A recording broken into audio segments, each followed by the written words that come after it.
నమస్కారం ETV news కు స్వాగతం ముందుగా ప్రధాన అంశాలు జమ్మూ కాశ్మీర్ లో ముగిసిన రెండవ విడత పోలింగ్ 56% పైగా పోలింగ్ నమోదు కాంగ్రెస్ అధికారంలోకి వస్తే అంతర్గత కుంభులాటలు హర్యానా నాశనమవుతుందన్న మోదీ జమ్మూ కాశ్మీర్ కు రాష్ట్ర హోదా పునరుద్ధరించాలి లేకపోతే రోడ్డెక్కుతామన్న రాహుల్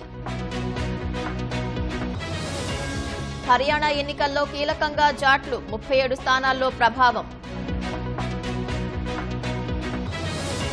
సాగు చట్టాలపై వ్యాఖ్యల వివాదం క్షమాపణ చెప్పిన కంగనా రనౌత్ చెన్నైలో ఓ రహదారికి ఎస్పీ బాలసుబ్రహ్మణ్యం పేరు వెల్లడించిన తమిళనాడు సీఎం స్టాలిన్ ప్రపంచ టాప్ 100 బిజినెస్ స్కూల్స్ లో ఐఎస్బీ భారత్ నుంచి 14 సంస్థలకు చోటు ఇజ్రాయెల్ నిఘా సంస్థ లక్ష్యంగా క్షిపణి దాడి లెబనాన్ పై విరుచుకుపడ్డ ఐడీఎఫ్